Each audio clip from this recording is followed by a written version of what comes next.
Joe Redmond, how are you? Yeah, all good, Jay. Thanks, you. Good, thanks. Not too bad. Joe, we're a couple of months into your time with the club so far. How are you finding things? Yeah, I'm really loving being here. I've enjoyed every minute, and hopefully it continues that way.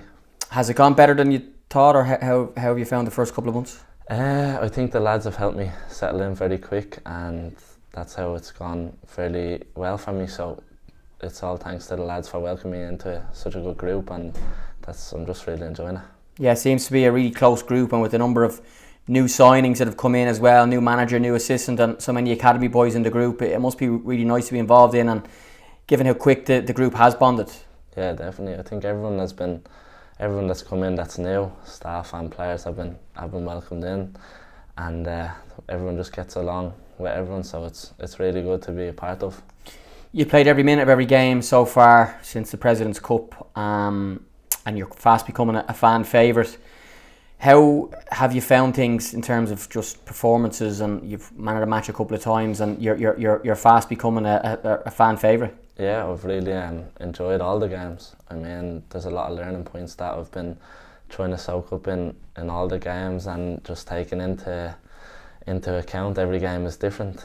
I feel like you can play one game one week and then you think it'd be similar the next, and it's really not. So yeah, I've enjoyed playing, and hopefully I continue to play well. What are the most important things about being a centre-back in this league that you found since you played obviously a handful of games last year for Drogheda and all the games so far this year for Pats? I think first things foremost, be a defender, like go and do the things, win your headers, win your tackles, and then after that comes being good on the ball and starting attacks, moving the ball quickly. I think they're very important in this league, because you get balls shelled at you that you've got to go and win and compete, and then it'll happen time and time again. I mean, you've just got to go and stamp your mark on the game.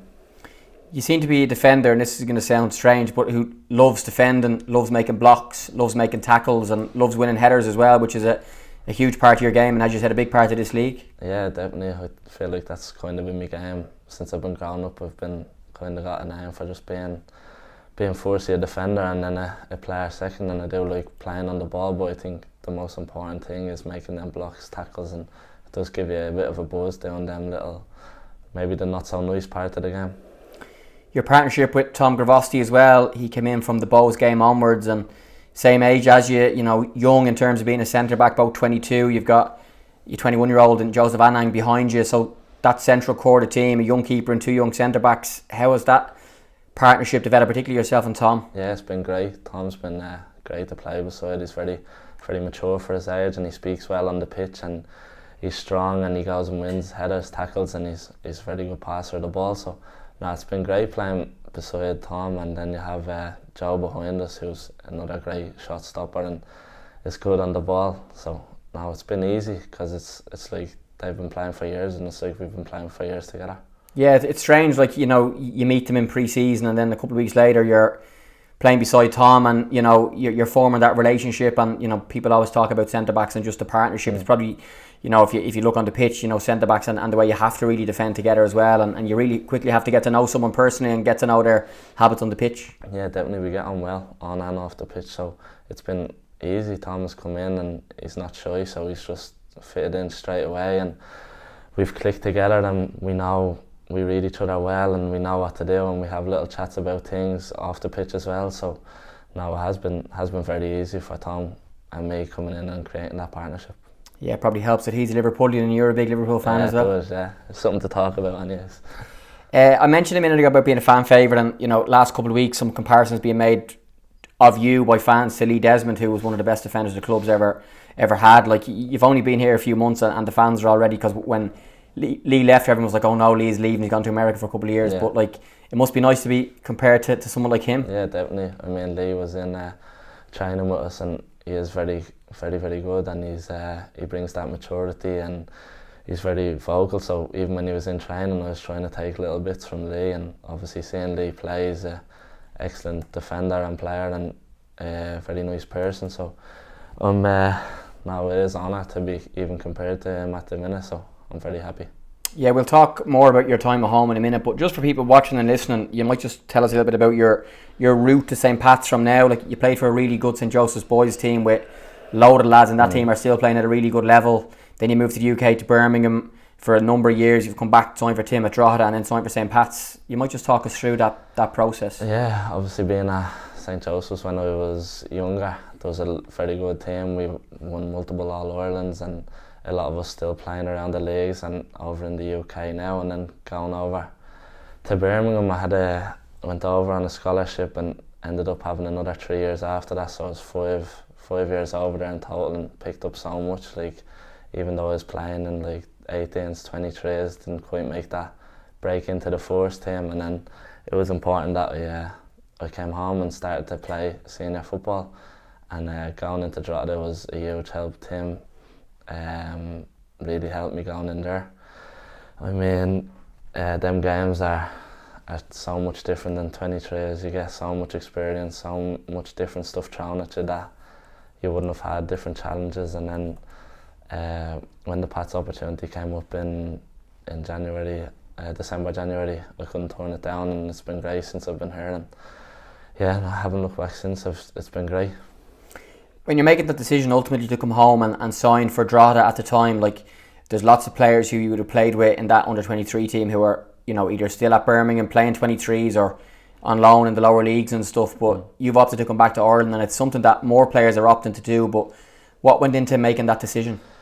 I think it was kind of just about, obviously, when you get told you're not getting a new contract at such a club, and you kind of just want to get not that you lose your confidence, but want to get your confidence building again, and just getting games under your belt and showing people what you can do at a professional level and in a first team environment. And I think I had a few chats with people, and saying to come home was probably the best bet for me, and it was. I was delighted that in the end I did come home and just play games, instead of maybe going into an uncertainty of maybe another under 23s or something, where you kind of don't get that exposure to senior football. So no, it was great when I went back, and it was a good decision, I think.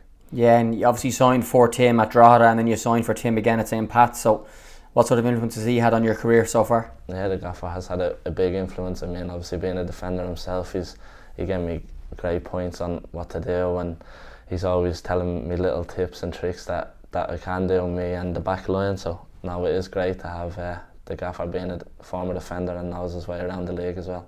Yeah, definitely. I'm sure he'll give you some little tips at centre back too, given the level that he's played at. But he's the type of manager, from speaking to players and interviewing players, that really looks out for the player as a person first before on the football pitch. Was that important to you when you had the initial conversations with him coming back to Drogheda, and then obviously you must have liked how he managed you, considering you signed for him again? Yeah, definitely. I think that's important to look out for you as a person before a player, because then you get that trust, and being honest with you, like that's what you want as a player. A manager who's honest, to let you know if you've had a bad performance and picks at bits of your performance. So that is one of the main reasons. So no, it has been very helpful. And even like at professional level, and that's the level that he's managing at and you're playing at, like if there's a mistake that's made, he watching him on the sideline, he's not the type to roar and scream and shout and whatever, which again, as a young player, and clearly you don't want to make mistakes or whatever, but his how positive he is with you.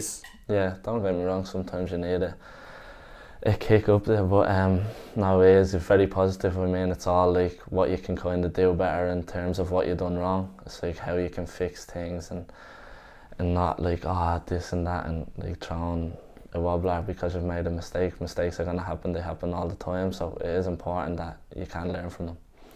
And being home and playing at home as well, have you seen a difference in your own game?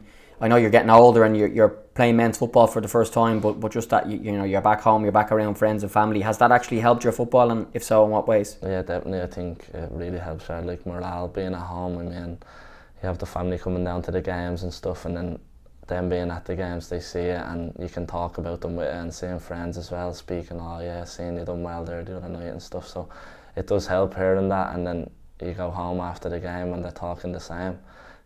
Like talking about the game, it really is helpful instead of being away. Sometimes you go back and you're by yourself, and you might have had a bad game or an off game, and you're being your own biggest critic. So it has really helped being home.